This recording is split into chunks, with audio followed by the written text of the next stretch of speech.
Hey guys, welcome to another episode of All American Cooking. Today we're doing something really simple but delicious. We're doing homemade chicken tenders. These here are store-bought chicken tenders. If you want to buy the chicken breast and cut them up yourself, that's great, but the tenderloin part there's only really one per breast, so you'd have to buy a whole bunch of chicken breasts in order to get this many tenderloins. So we're going to set up a classic breading station here. It's a 3-part system. We begin one bowl. So I'm going to get a spoon here real quick.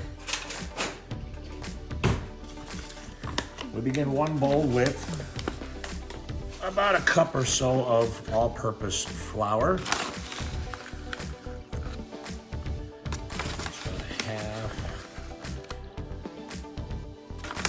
So the 3-part breading station works like this. The flour helps the egg stick, and then the egg helps the breadcrumbs stick. Now to that, I'm going to add just a little bit, maybe about a 1/4 cup or so of cornstarch. And the cornstarch is just going to help make it a little crispier. Another good option would be potato starch. Potato starch will give it a nice extra crispiness. Now to that, we are just going to add a pinch of salt and a couple grinds of some white pepper. That should be good. And then we can take our tiny whisk and we can whisk that all together, and the flour is ready. Stage 2. I've got a couple eggs here. We're just going to crack these into a shallow dish. There's $50. Why are eggs so damn expensive now? I don't understand it. Damn chickens. No shell. Beautiful. So now we can just give those a little beating. Oh, wait, did get a little shell in there. Come on out, shell. Yeah, girl. Extra protein. Yeah, a little extra, you know. Makes it crunchier is what it does. So give that a little beating, and if it turns out there's not enough in there, you can always add a little bit of water or a little bit of milk or another egg if you happen to be that wealthy. So egg beaten. You know what, I'm gonna add just a touch of milk to that, because why not? Just to make sure we've got enough. About a 1/4 cup there. Now, this isn't like when I did the chicken sandwich. I mean, you could marinate these things in a buttermilk mixture. You know, I like to use buttermilk pickle juice, a little bit of the pickled jalapeno juice, and a touch of sriracha, but this, since we're not marinating these, this little bit of milk along with the egg will do nicely. Okay, so our final station is what gives it the crispiness and much more flavor. And I've got these here Italian-style breadcrumbs. Panko is best, I find, but I happen to have these. So we'll work with these. To this, I am going to add another little pinch of salt, a little bit of black pepper,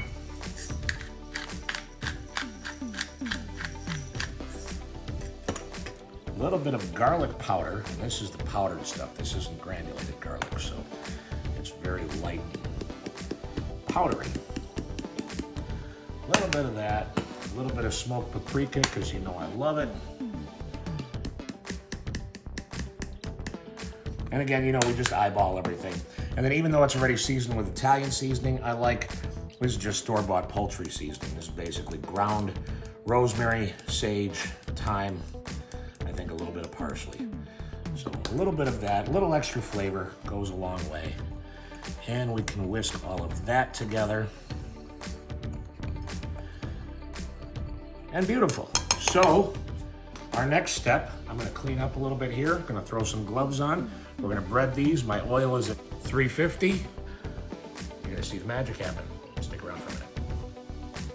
Okay, so we've got our breading station set up.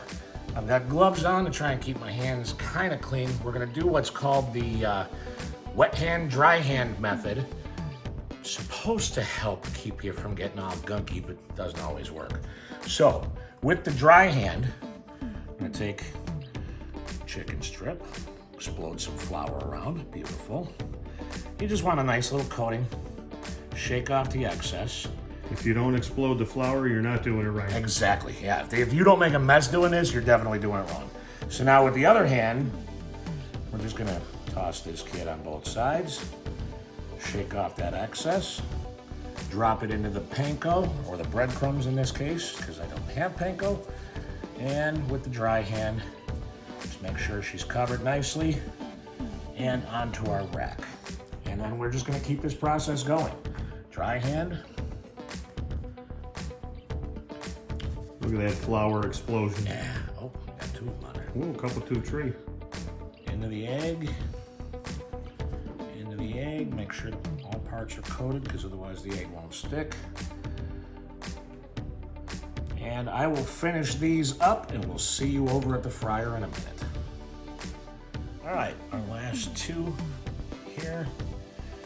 The flour into the egg. You can see I got a lot more flour left, but that's okay. We're gonna not reuse that because that would be dangerous. So No bacteria flour. just a reminder, just because you got some left over doesn't mean you can reuse it. Throw away whatever's not being used. I hate that I have to say that, but I feel like, just in case, I better. Yeah, there's some people out there. None of my viewers would be that silly. No. Not as long as they subscribe. Right? Hey, good reminder, yeah. Please subscribe. Please subscribe. That's the best way to support this channel. And, it costs you nothing. You just click that subscribe button, and then every time you open up YouTube, you click the subscriptions tab, and I'll be right up there. So please subscribe, leave a like, leave a comment. Tell me what else you want me to make. Tell me what I'm doing right, what I'm doing wrong, anything. All helps this channel tremendously. So, all right, we've got these last two. We've got everybody partying together on a tray. As I said, my oil in my deep fryer is at 350. If you don't have a deep fryer, you can do this in a shallow pan, in a Dutch oven. Use a thermometer to make sure that your oil is the right temperature. You can also do it in an air fryer or throw them in the oven. It's you do you, but I like mine deep fried. So I'm gonna clean up, I'm gonna get these kids in the fryer, and then we're gonna make a sauce. Do not overcrowd. So you see I've got, we're gonna do these in 2 batches. Let's go ahead and lower them. Give it a little shake, make sure nobody's sticking to the bottom. And then we're gonna let them sit there for 6 to 8 minutes until they're golden brown and crispy. All right, let's make a dipping sauce for this. We're gonna start off with some mayonnaise, Kewpie Japanese, it's my favorite. I'm gonna go just about a half a cup of mayonnaise, and then I'm gonna follow that up with half the amount, so about a quarter cup of sour cream. A little bit more there. Notice I'm not using our homemade sour cream, but that's because this was already open and I decided to finish up with this. Next, we're gonna come in with about a tablespoon and a half of some prepared horseradish. So I like a little extra zip in mine, so a good amount there. And then you can use yellow mustard, you can use, I like Dijon mustard, my preferred choice of mustards. See if I can get this to come out without the liquid. There we go. So about the same amount, about a tablespoon and a half. And then we can give it a splash or a dash of Worcestershire sauce. Sounds about right. That's about a splash and a dash, and that's fine. And then all of my sauces, just to help enhance the flavor, a little pinch of kosher salt, a little bit of fresh ground black pepper, and with your favorite itty bitty whisk, let's just mix this up.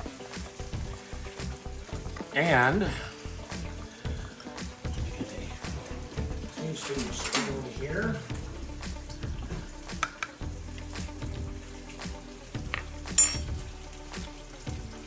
That's pretty fucking good.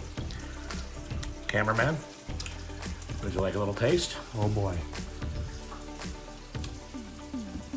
That's a good sauce. Yeah. Yeah, that's not bad. I'm gonna add a touch more horseradish to it because I think it needs it. Love that zip. I do love that zip. And just for grits and shins, can there be anything wrong with adding a little dash of the Raj? I don't think there can be anything wrong with that. You? Wouldn't hurt. No, not at all. All right. So we whisk this up, and my first batch of chicken strips are just about to come out, so the timing here is perfect. I'll clean this up, and then we'll plate. All right, and after about 6 minutes or so, look at what we've got. Beautiful. So we're just gonna drain that excess oil off. I'll go ahead and show the heat on my fryer. And we're gonna put them onto a paper towel lined tray. Just like so.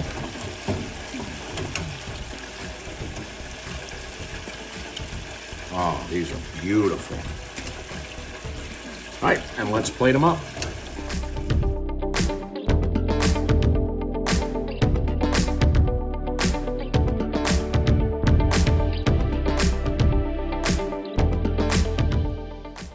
And there you go.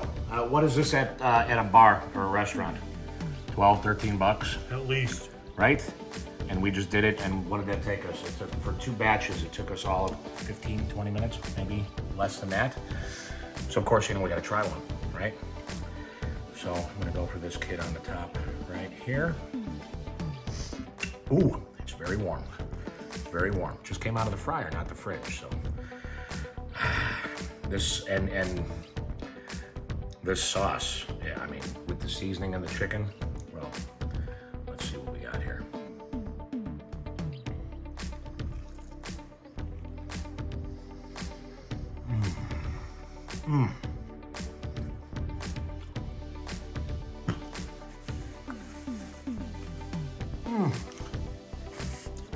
The sriracha helped the sauce. A little bit of extra horseradish.